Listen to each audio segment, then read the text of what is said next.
Hello everyone, nubkeks here. Welcome back to Nub Raids, and in today's video, with over 4,000 votes, the initial ranking from my viewers is in on Predator and how good he is, with over half of the viewers, 56% of people thinking he's pretty underwhelming, I think it's safe to say. Most of them saying he's a B-tier champion, similar to Xena, warrior princess.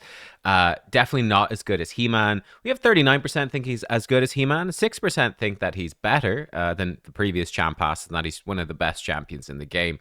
So yeah, people falling in the middle, but leaning definitely pretty strongly leaning towards the negative, I would say. So prepare yourself for some spreadsheets. We've got a lot to dive into here. And specifically, I want to look at like what you have to do to actually be a top tier nuker in Raid Shadow Legends. What makes someone a top tier nuker? Because when I actually started diving into the mats behind the scenes, I found some pretty interesting stuff, I'll be honest. I found some pretty interesting stuff. So here we go. So first up, one thing I did was I looked at the damage multipliers for the champions. And actually, let's move me out of the way a bit. And you can see it. They're color-coded as well. You get a bit of a vibe. Now, this stuff is actually quite misleading, to be honest, mostly because of these notes over here. These make a massive difference, and there's just more and more qualifying stuff these days. So, for example, spoiler warning, someone who has disgusting damage is Gizmak, but if we look at just his multipliers, they look pretty rubbish. He looks like he's really bad, but he has such strong effects. Like, it's going off the screen. He has so many strong effects passively built into his alternate form, so much utility that his damage just goes absolutely bonkers. But this was the first thing I did, and I decided, let's get a heck of a lot more complicated. So, spoiler warning, here we go. Here we go. And actually, in fact, let me show you some gameplay first, so you don't get too scared by all the spreadsheets. But basically, what I've done, this spreadsheet is from a member, we're going to look at it in a second, from a member of the community called Fabian. You guys might be familiar with him if you're into Hydra, one of like the best theory crafters for Hydra content in Raid. He actually made the spreadsheet for me, for Leonardo specifically, and I've repurposed it for this. But yeah, I wanted to test how Predator compares to Frolni. I've got a 6-star Frolni. Frolni is certainly not top tier. He's not the best of the best, but he is a very good HP-based nukers. There's not a ton of HP-based nukers in the game. We'll touch on a couple of the implications about this as well as we go later. But Frolni is very good. I wanted to see how he stacks up. How do the two compare? And actually, let's zoom down. I can break it down for you right now. So what I did was, I tested it against floor 119 of Doom Tower. I think this is Doom Tower normal. I tested it. I was looking at the Soulless. So he's a high defense enemy. Frolni's A1, now he had 3 buffs, so he's getting 15% ignore defense, 34,000. His A2, which is a big single target nuke, did about 85,000, so that's a lot of damage. His A3 did 54,000 damage. Now you can see I'm swapping the gear over onto Predator, the exact same gear, and making sure it all syncs up and we're good. We can come back in, we can see some of Predator's numbers here, and I can break it down. So again, I was looking at the numbers against Soulless over here. But we can see Predator's A1 is coming out at about 37,000. So actually, you know, not amazing, but not terrible. His A3, 45,000. Pretty underwhelming on the A3. But the good news is we come and look at his A2.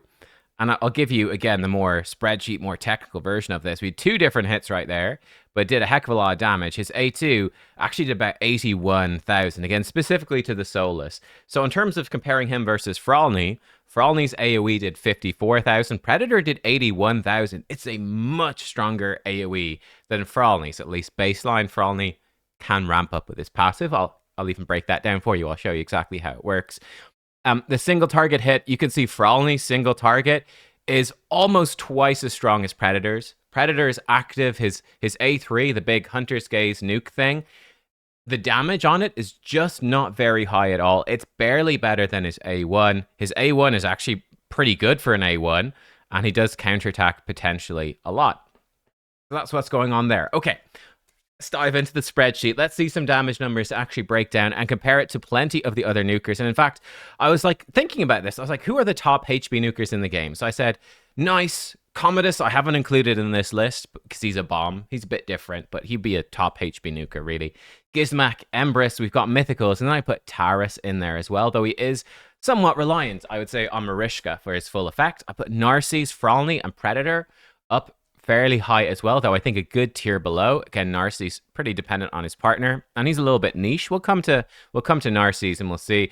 And then there's some others that are definitely worth mentioning. Sir Nicholas, pretty rubbish damage dealer, but he's got amazing utility with Lady Noelle. Aragaz, actually very good nuker for the orcs, but he is faction unity. He needs like an all-orc team. We've got Fatalis Blademaster, Shredder. Going to see some of their numbers. I didn't actually do numbers on Arix or Mountain King, Arashi, Mortu Macab. I did some numbers on Granyt because he was a recent fusion, and it might surprise you. And yeah, then some other ones I've put in there that are a little bit lower, etc. So let's take a look. For funsies, this was what the spreadsheet was originally designed for. And let's full screen this fella and let's zoom it in as well. And let me explain to you what's happening, and then we'll go through some of the numbers. After we go through the numbers, I'll break down what this means. Is Predator any good now that we know the actual numbers, etc.? So let's go. Here we go. So first up, I did Leonardo. I want to see his A3. Assuming he's in lethal gear with a full TMNT team, so all that extra ignore defense, 50% HP, which is again going to give him. In fact, let me bring it up here. So for Leo is in this as a stupidly strong damage dealer here in 2025, right? So he's coming in, he's getting additional 45% ignore defense. He's going to boost the damage of the skill proportional to his missing HP. He's activating the skill for free. The damage scales off of buffs.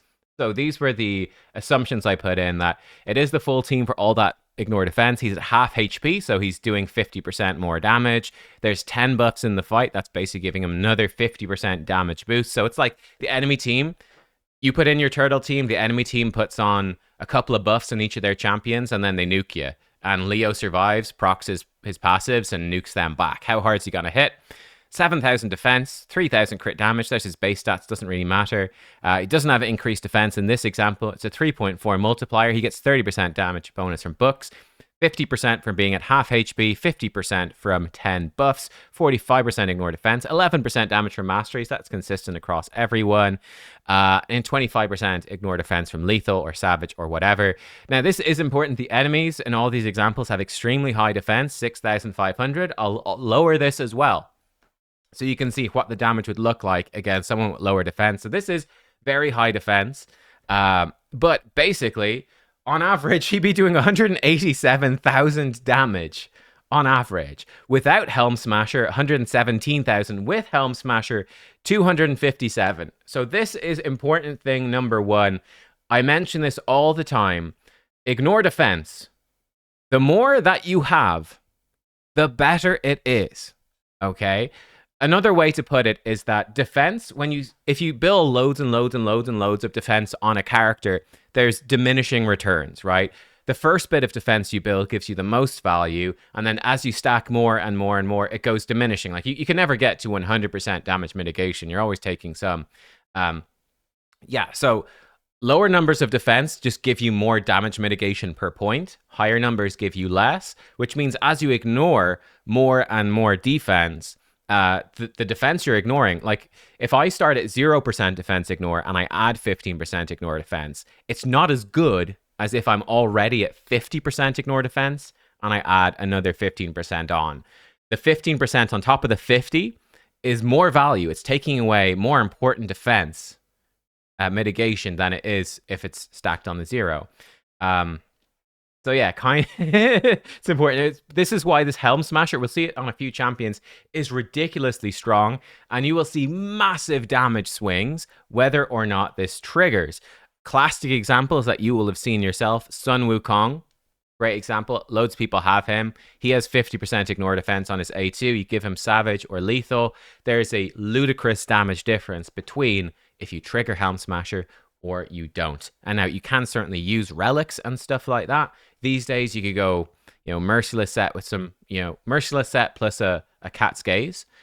50% ignore defense skill, you're already ignoring 100%. You're not relying on Helm Smasher. But this is jumping to a conclusion here. But Helm Smasher, with the amount of ignore defense that exists in the game right now, can have an absolutely ludicrous impact on what you're doing. Whereas if we had less ignore, so we've gone from 70% to 95% here.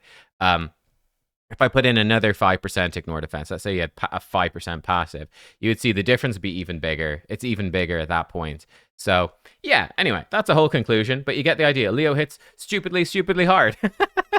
Ridiculously hard. If we put this down to, let's say, more reasonable 3,000 defense number, you can see go from 190 up to 284. So because there's less defense, the ignore defense is, it's not going to matter quite as much. You're going to be hitting pretty darn hard anyway. You're really cutting into the valuable defense as it is. But yeah, it's still more than enough damage to kill someone. Like if someone is coming in, even with 6,500 defense, they need to have that much defense. And they need that. This is why Leo just deletes teams, right? It's just, you're not going to have that much HP. So there we go. That's Leonardo. Let's jump over to some HP Nukers. So let's look at Magnarr first. I think Magnarr is a great example. In fact, if I jump back 1 second, in fact, to the Untitled, I put him in here, and Magnarr looks like he's really good. Magnarr has actually incredible multipliers, damage multipliers, for an epic champion. He was like a top tier nuker actually in the game for a good while as a mere epic. So he's really, really good, right? He is very good, but he has a couple of drawbacks. But his moves just hit very, very hard. I've only broken down his A2, but let me show you how it looks. So for Magnarr, and I've done the single hit and the double hit. He does his double hit if they do not have burn. Very easy to make this work. He gains a whopping 30% damage from books on top of his very good damage multiplier. So it's a 0.22 multiplier if it's a single hit, 0.44 if it's a double. I've marked his crit damage down a little bit because he has less crit damage baseline because he's an epic, and I've marked his HP down a little bit. Perhaps I should mark it down even a little bit more because he's not going to get as much. And in fact, he'd be lower on crit damage as well from blessings. Although because he's an epic, it's much easier to get souls, to get blessings on him than it would be for a legendary. But yeah, he just has lower stats overall, so he's lost a bit there. But yeah, put him in the lethal. Here we go, 6,500 defense. And we can see, compared to Leo, it's obviously much lower, but this is a much more normal baseline for what we'd expect. So it's 25,000 on a single hit, but you can really guarantee the double hit basically all the time in arena. You just don't put him in with anyone who can place a HP burn, obviously enough, and you'll be hitting for about 50,000. So I would say this is the baseline for... I say this is baseline. The damage needs to be about 50,000 to be good. That's Magnarr level damage, is a 50,000 AoE. And if we're not hitting for 50,000, it's much worse. And you can see it's 43k with no Helm Smasher, 58k with Helm Smasher. Again, if we put this down, for example, against a 3,000 defense enemy, you'd be hitting for between 80 and 110,000, so you'd be hitting for 94,000. So plenty enough damage to kill most enemies if they only have 3,000 defense, okay? So there we go. That's the Magnarr. And again, you get the gist of how crazy Leonardo is, yeah? Let's look at, next up, we're going to look at Granyt. Granyt is really interesting. He was a recent fusion, touted by Plarium as being sort of good everywhere, particularly good in arena as well. Actually, I think I forgot to factor in his 20% damage boost on his A2, but you're going to see it's not going to really matter much. He's got actually very high HP, so I've upped his HP, crit damage. His A2 only has a 0.27 multiplier. You can tell it's low. 20% damage from books. 25% ignore defense. We'll do both. I'll put in the 20% bonus damage, but here we go. This is his A2 damage with no Helm Smasher and with the average is 32,000. We compare that to Magnarr with 50,000. Granit's AoE, frankly, is just pretty shit. It's really bad. You're just not doing much damage. Now, let's say they have no buffs. He's going to do an extra 20% damage. He's going to do 39,000 damage. It's still pretty shit. Let's be real. It's pretty bad. So Granit's AoE, really, really rubbish. And that's exactly what we found when we tested him. That's exactly what I covered in my showcase. Now, what about his A3? His A3 actually can hit an awful lot harder. And this move gets kind of crazy. So it's either going to be a 0.35 or he gets 100% bonus damage. By default, it's a 0.35 damage multiplier. If the enemy does not have unkillable Stone Skin or block damage, it does 100% more damage. So he will do double damage if they don't have that. He will also He has increased crit damage buff, so we've included that. He does that by himself, and we're giving him 15% ignore resistance. A bonus 15% ignore defense because of the shatter buff. So he's putting out these 2 buffs before attacking. Okay, this is looking more promising. Is it actually more promising? The answer is yes, very much so. It's very much more promising. So if they have Stone Skin, it's a decent hit.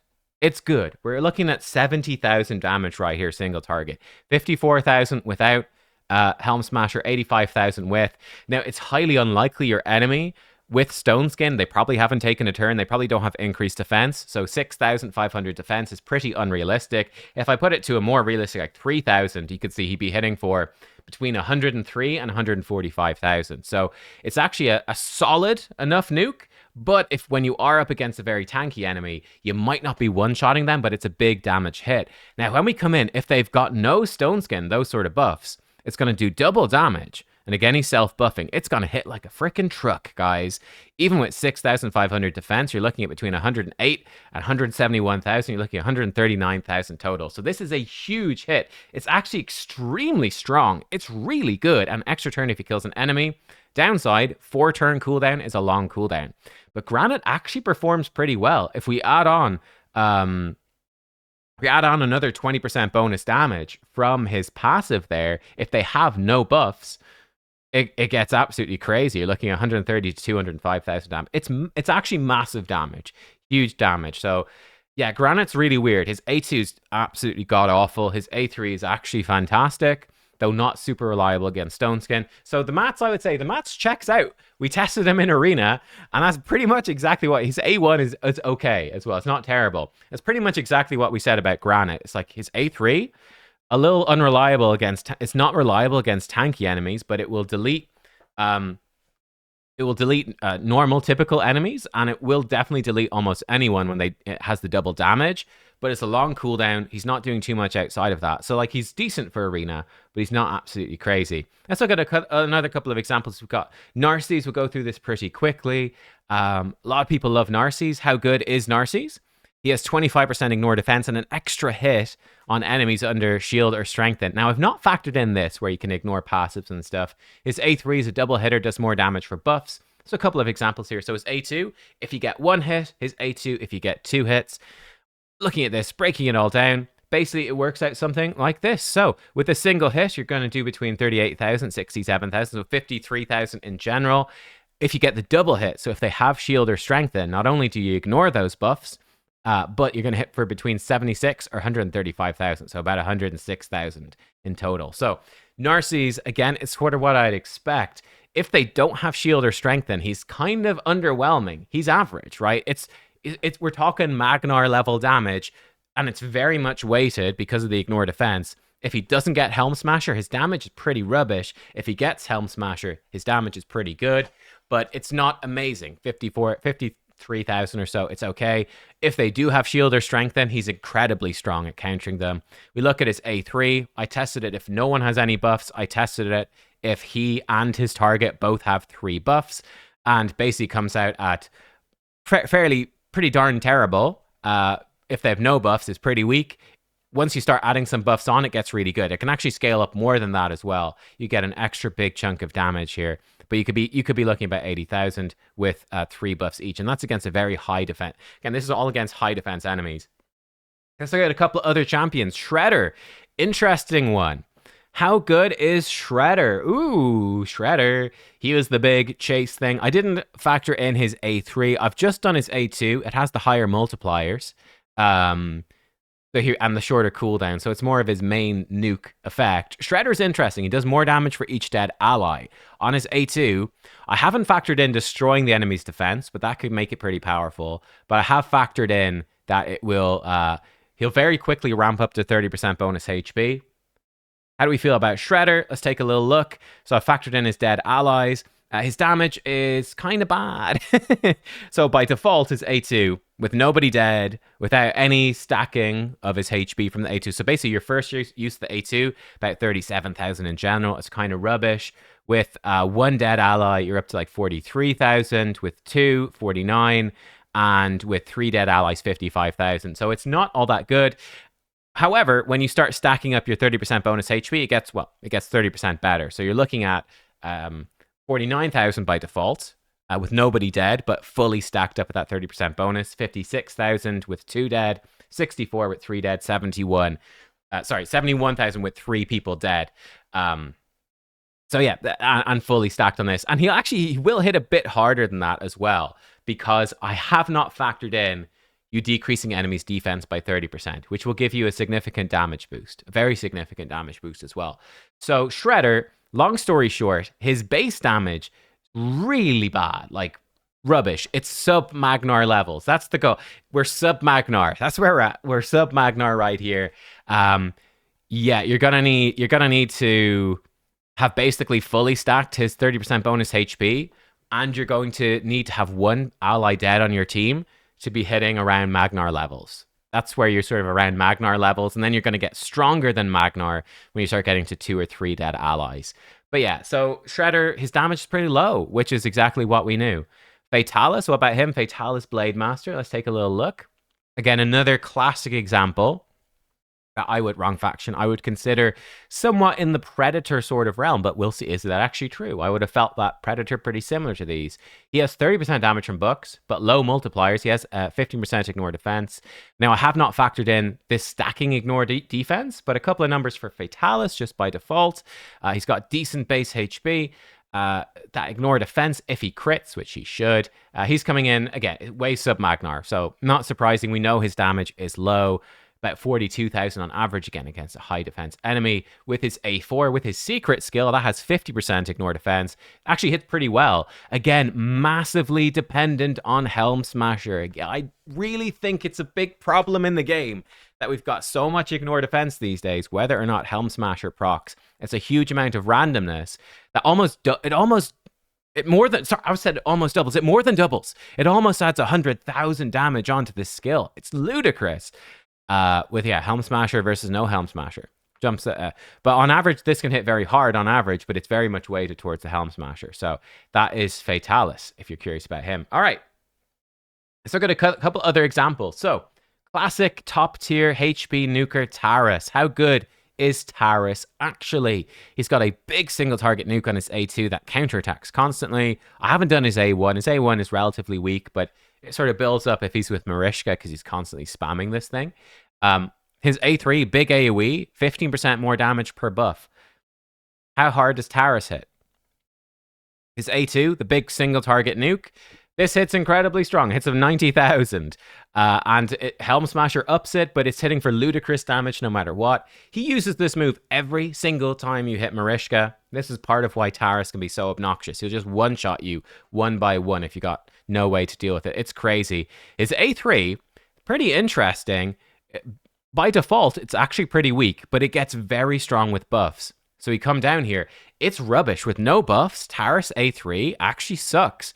That being said, if we add in 4 allies with 2 buffs each, so that's 8 buffs on our team total. Very low amount of buffs. Now he's hitting for 65,000, so he was way sub Magnarr. He's actually a terrible nuker with no buffs, which you probably know in his A3. Give him even 8 buffs total to play with, and suddenly he's significantly above average. If we come over, we give him 4 allies with 5 buffs each, which I think is a pretty reasonable number.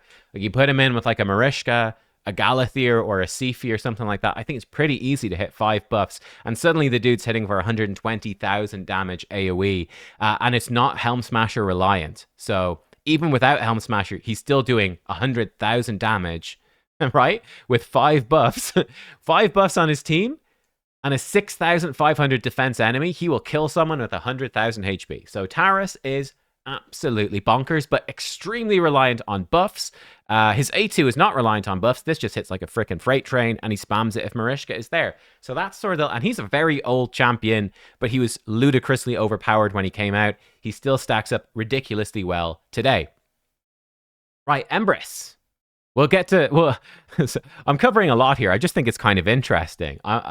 Yeah, I think so. Hopefully you're sticking with me. We'll get to what's his name, Predator soon. Embrys Form 2, great damage dealer, super popular. How good is Embrys actually? His A1 extra hit if the target has necrosis, His A2, interesting.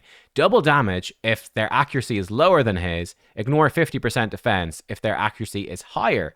Ooh, and obviously he can also give himself some permanent increase defense ignore here.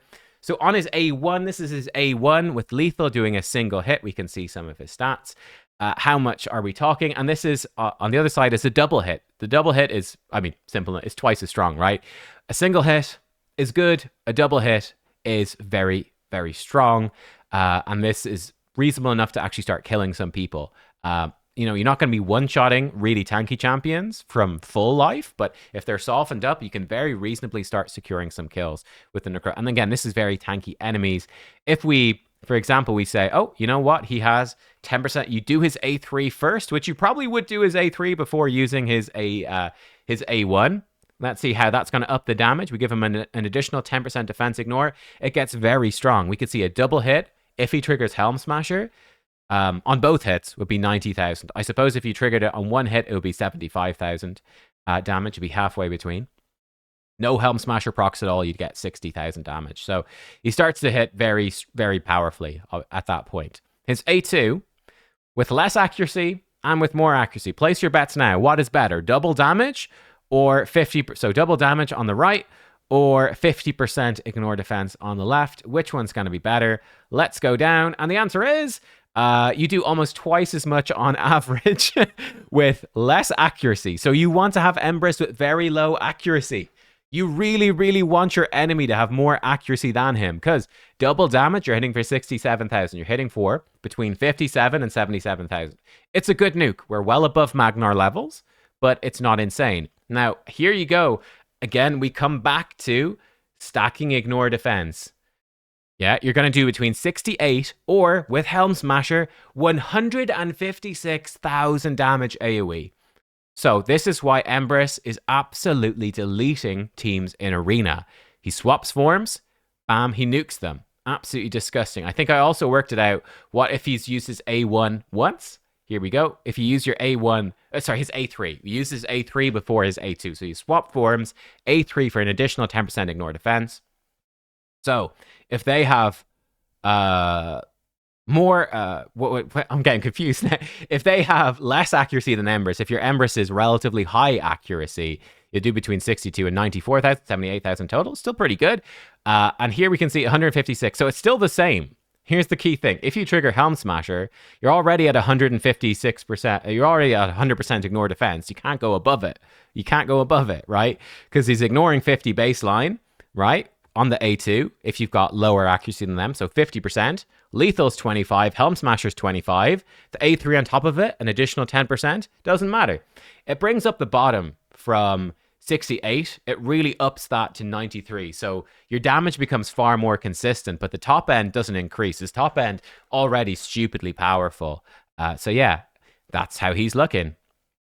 Let's look at perhaps the craziest champ, actually, Gizmak. Gizmak in Form 2 is a lot going on. So he comes in, he does his A2.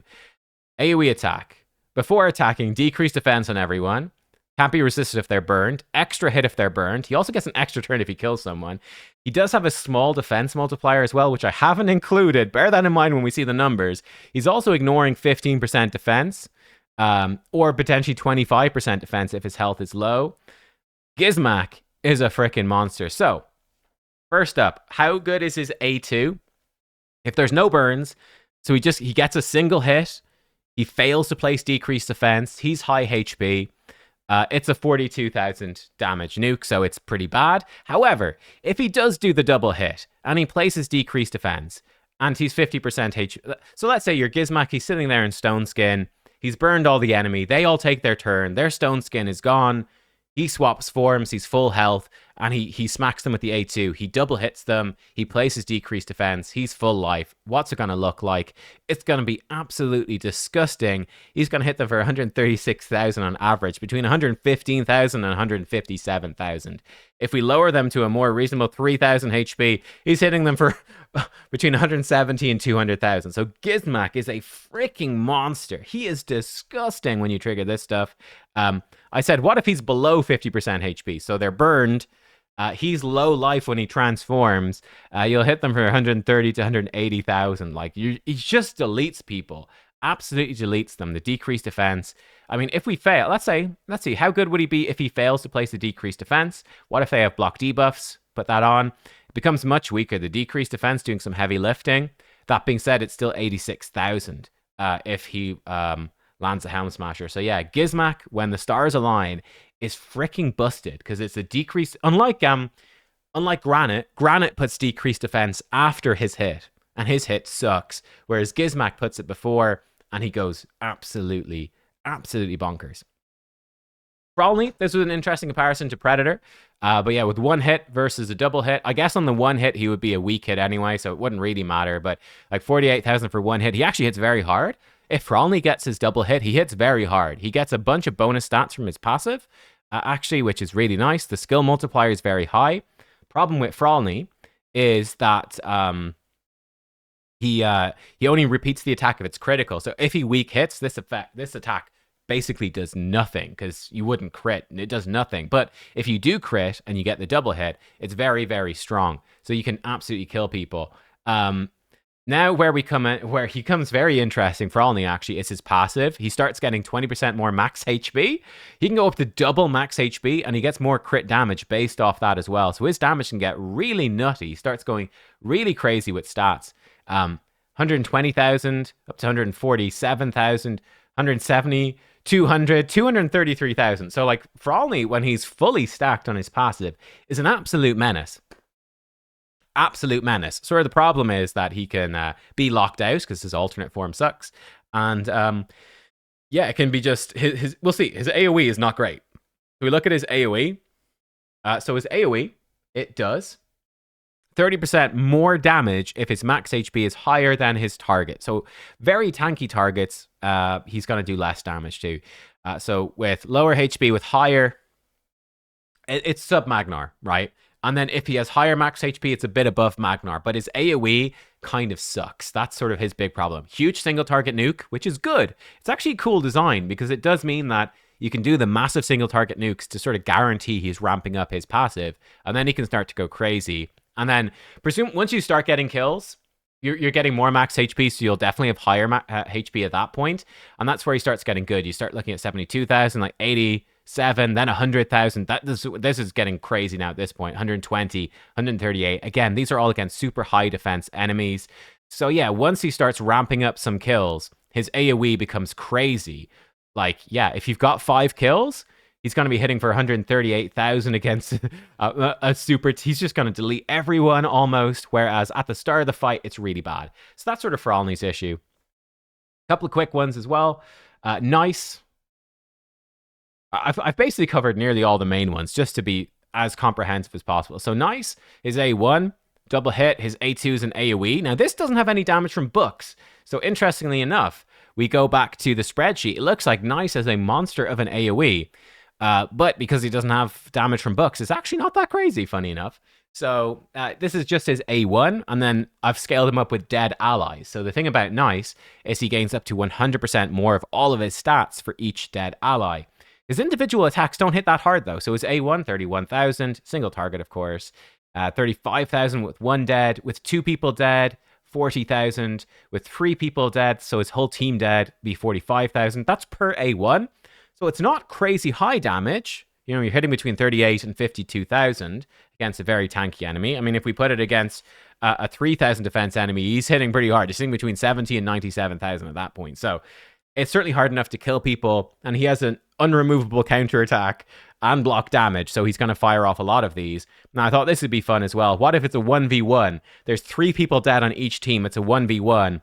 Nice at that point against a super tanky enemy. He's hitting between 50 and 68,000. Against a regular health enemy, he's hitting for about 110,000 on average. So, yeah. Nice. Very, very strong. His A2 is not crazy with nobody dead. So if you just metamorph him to Form 2, right at the start of the fight, and everyone's alive, it's a sub-Magnarr nuke, actually. Magnarr would be better than swapping Nice immediately and just going with the A2, 45,000. Now, as people start to die, it gets stronger. So with 1 dead, 51,000. With 2, 58. With 3 people dead, 65,000. It's still not crazy. right? Compared to some of the other champions we've seen here, it's not crazy damage, but it's very good damage. And then with 6 people dead, still not too crazy, 85,000. Now, again, this is against high health enemies. The thing with Nice is he starts killing anyone, he starts reviving his team. And obviously, the bigger thing with Nice, we'll talk about this as sort of a conclusion, but with Nice is so good, not because he hits incredibly hard, but rather that he is stupidly difficult to kill. He is stupidly fast. He's got crazy defensives. His damage isn't too insane, but he just takes so many turns and so many counterattacks. And then, because he keeps passively reviving people, he can just rip enemy teams apart. Not actually because his damage is insane, but rather that his damage over time is kind of insane and his survivability is out of this world. Now we come to the final one I want to look at today. The man of the hour. We've seen lots of champions. How does Mr. Predator compare? Is he Magnarr level? Is he sub-Magnarr level? Let's take a look. I haven't looked at his A1, but I've looked at his A2 and his A3. Let's look at his A2 first. So there's 2 different variants of this. In fact, I've put in actually 4 variants, because here's the interesting thing about him. So his A2, you're doing the AoE, double hitter.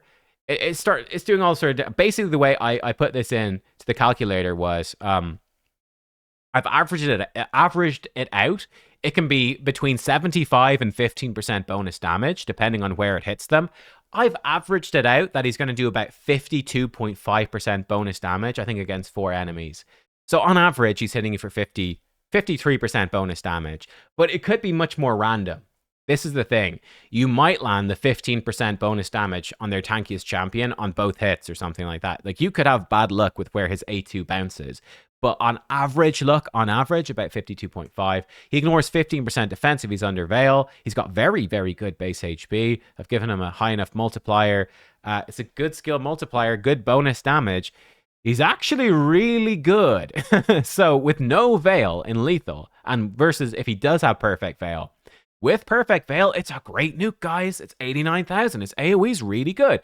If he doesn't have that ignore defense from having Veil, it's still good. It's way above Magnarr level, 69,000. So his AoE, actually pretty legit. And now, the interesting thing to me about Predator is because of this passive, where he's 50% chance to evade at the start of the fight, and he has such high base HP as well, I think it's very reasonable that you build him in Merciless instead. With Veil, without Veil. It's going to be, again, remember, the more ignore defense you have, the better it is.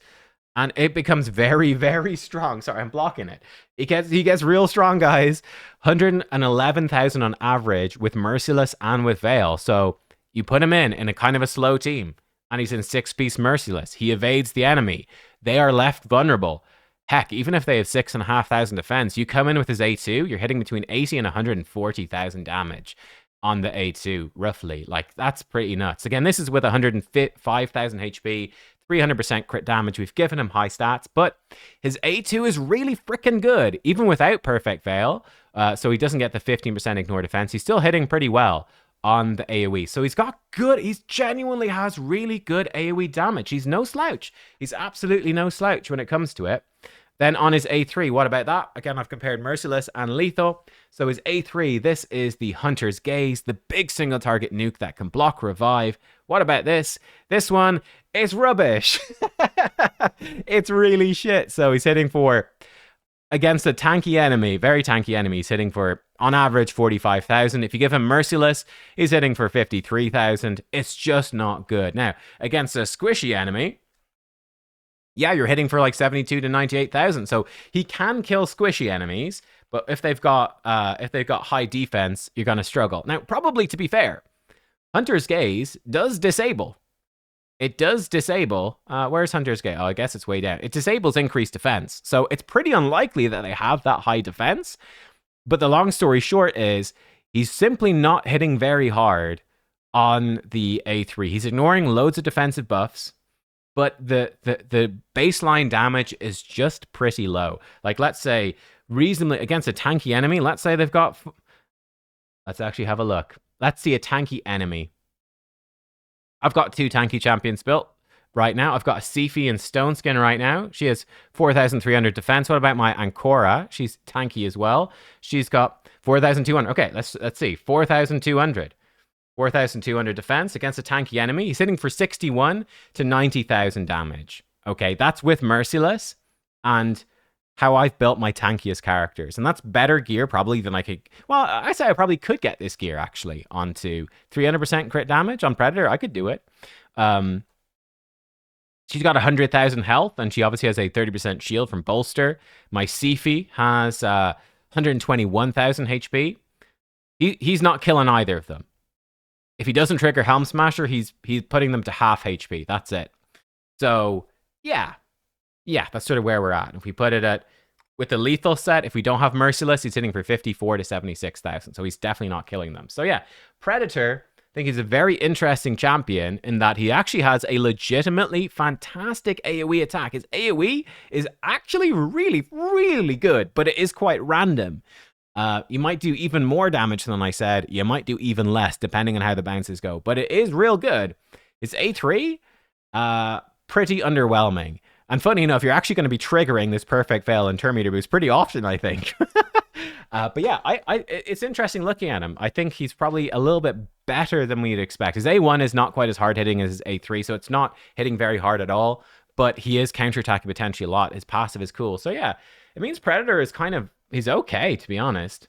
Yeah, I would actually put him solidly above...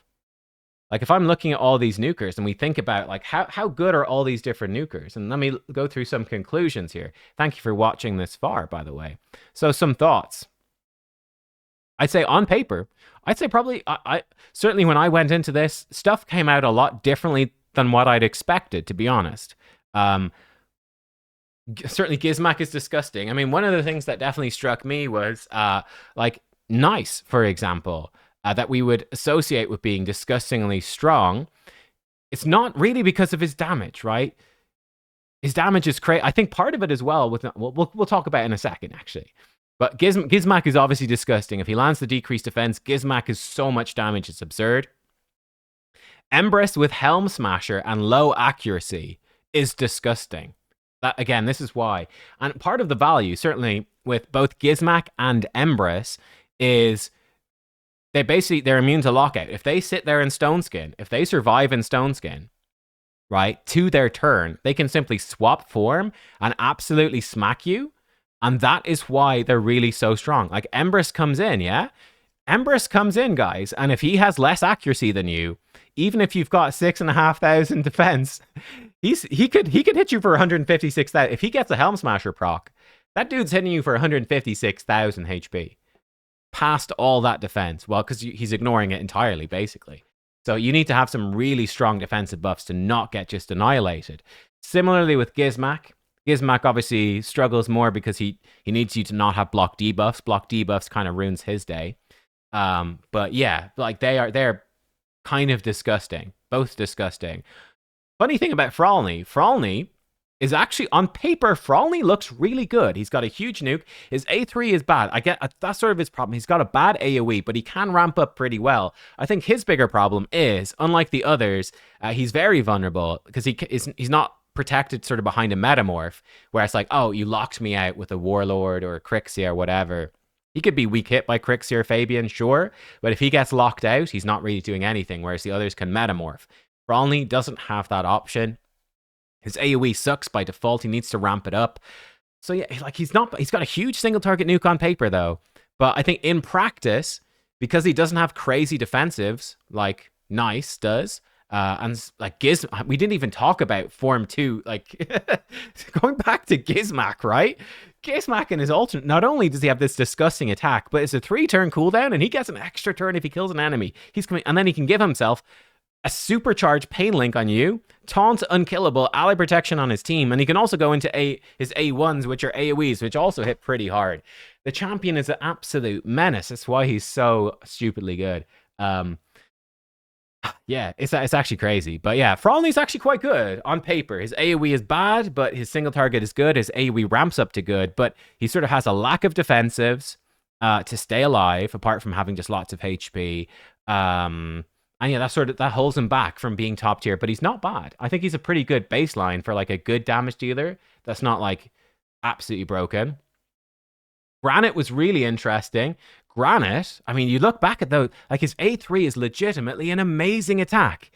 But his A2 is so unbelievably bad. He's like an even more exaggerated version of Frolni, to be honest, where he's got an insane single target nuke. His A1 ain't bad either, by the way, but his A2 is so rubbish. And unlike Frolni, he's got no ramping mechanic that makes him good after a few kills. He's got nothing. His A2 is just always garbage. I suppose if you have Shatter up before you use it, I mean, we can actually see. Let's take a look for you guys real fast. What if we did Granyt A2? What if we had the 15% ignore defense from using his A3 first? It's a Magnarr level nuke. So it's good, but not crazy. But he needs the Shatter, right? If he doesn't have Shatter, it is so bad. So bad. It's crazy. So yeah. But it has a long cooldown on the A3, and his A2 is just bad. Predator is really interesting.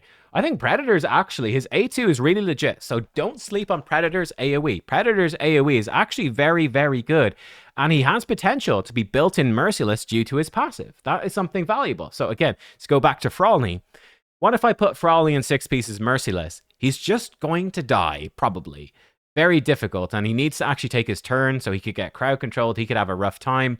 If I put him in 6 Merciless, I could try get 3 reaction. That could save him. But he could be crowd controlled, have his turn meter pushed back. He could simply be killed. It's very difficult. You've got quite a bit of leeway to play with Predator. He's a 50-50 to just evade. And he's got perfect fail, so he can't be directly targeted by stuff. And that 50-50 to evade, that gives you... that makes Merciless very viable. Ditching Stone Skin, ditching Feral. Potentially even ditching Reaction as well. Just going all out damage. You go 9-piece Merciless with him. I think there's something there, actually, because he's got a really freaking good passive, but his A3 is very weak. That's the thing with Predator. I think you're going into it expecting, on paper, you're like, oh shit, this A3 is nuts, and the A3 is very underwhelming. The Hunter's Gaze debuff is doing a lot of the heavy lifting, and a big problem as well is it can be resisted as well, so he's got accuracy problems. So I think he's got some issues there, to be honest with you. He's got some issues, but he's not as bad as I think people initially thought. He's not top tier either. Again, he's good, but I mean, guys, he's he's no Gizmak or Embrys, right? But how about versus a Frolni? I mean, he kind of compares pretty favorably to Frolni, I'd say. You know, he's actually all right. And then, yeah, I think this, for me, is very important as well. We've looked very much in depth in this video at damage numbers. Okay, we've seen big damage. Something that's really important for your overall impressions for how good a champion is. There are some absolutely absurd levels of team passives and utility that make champions more than the sum of their parts. So Taris is a classic example. So yeah, his AoE sucks if he's got no buffs, but it's a massive AoE if he has buffs. His A2 is a massive single target nuke. What makes him really disgusting, like what made him there was no question that he was disgustingly overpowered. Same with Mariska when they first released. They came out, I think, very soon after the war in Ukraine kicked off, and they are Ukrainian folklore characters. I think they made these characters absolutely broken, as because the Plarium, the Raid devs are, well, Plarium is an Israeli company, but the Raid developers are Ukrainian. It's basically entirely like Ukraine-based team, and there's some other people based in other countries like as well. Shout out to there's even someone who's Irish, unbelievably, which was quite fun when I went over to record the award shows with them and the trivia show, but trivia dungeon. But yeah, what makes Tara super disgusting, he just takes half damage from skills. He counterattacks with this ludicrous A2 anytime Mariska is attacked. Whenever Mariska uses her A1, she brings him in, and he goes insane. Another thing with Taris, by the way, which is unique to him too, and is interesting for the future, is his damage goes off of his base HP. So if I take Gizmak as someone who's also disgusting, if I destroy Gizmak's max HP by 50%, his damage goes down 50%. Not so with Taris. And Taris has, it seems like on paper, you're like, oh, well, when he takes damage, it decreases his max HP. So he's got an inbuilt counter, right? He takes damage, his damage goes down. Okay, cool. But Mariska can restore it. Okay, I see the counterplay there and like the whole strategy. No. Doesn't you destroy Taris's max HP, his damage is unaffected. Now, interestingly, it should mean for the future. When they start adding more unique champions like this who can increase your maximum HP, his damage shouldn't go up, whereas other HP nukers would. That's a whole other thing. But yeah, Taris is kind of insane. Again, it's part of why Nice is so insane. I'd say it's not because his damage is super crazy, but their team like kills your team, then he metamorphs. He can protect himself with block damage, and he's wearing them down with these counterattacks. His A2 doesn't hit crazy hard, but it's actually the timing of it that's more important. That he's got so much speed that you can almost choose the perfect time to nuke their team. And it happens a bit further into the fight. So it's typically when they've actually outrun a bunch of defensive buffs. They've got a bunch of vulnerable characters. Then you kill them with this, and you start crowd controlling some of their characters. You revive some of your team, and it falls apart. Like, that's part of what makes Nice so crazy.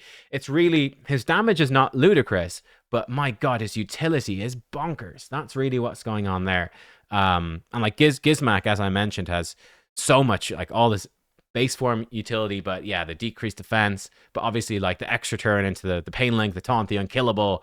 Yeah, like that's where the champions really, really become absurd. It's crazy strong. I mean, I'd say another example would be a Siegfried, right? He can just, again, the 50% ignore defense. He can, if he gets Helm Smasher and he's got lethal, he ignores 100% defense, and this just then surplus damage is even more broken. It's a topic for another video, but this could just kill an entire team, and he's got crazy passive to keep him alive as well. So like that's sort of what's happening there. So there you go. Hopefully that was interesting. Let me know your thoughts down below. But yeah, an in-depth dive into HP damage dealers and what makes them good or not. In short, is Predator any good? I don't think he's as bad as people think. Going back to that initial thing here, I think B is actually too harsh. I think he's actually somewhere like along the A tier. I don't think he's S tier. We have seen how ludicrous the S tier champions in this game are. And we can include as well up there champions like Marius, etc. Like the best of the best nukers are so stupidly insane. Not only ridiculous damage, but ridiculous passives and stuff as well. Predator, his damage is a bit more mixed. He does have a pretty ridiculous passive. It's very good. He's got a great AoE. I think he's pretty solid, actually. I think he's actually okay. He's not top tier, but he's not bad. He's sort of like mid to good. Like he's quite decent. His AoE is a lot better than you would think. I think, again, part of the problem, you compare it, like, even though his AoE in theory hits much harder than Nice's AoE in most circumstances, again, Nice can time his AoE at that perfect moment to rip through an enemy team, whereas Predator doesn't really have that luxury. But yeah, I'm definitely going to be I'm going to try him out in Siege right now, probably. And we're going to definitely be looking to put him in Merciless. And yeah, I wouldn't mind getting a soul for him. I think there's a boosted 2x event tomorrow. I've got 10 big soul stones. Would not mind getting a Predator soul, I'll tell you that much. So yeah, there we go, guys. Let me know your thoughts on all of this. What do you think? Was it helpful? And yeah, that's sort of it. I mean, that's a heck of a lot of info, but hopefully it was interesting.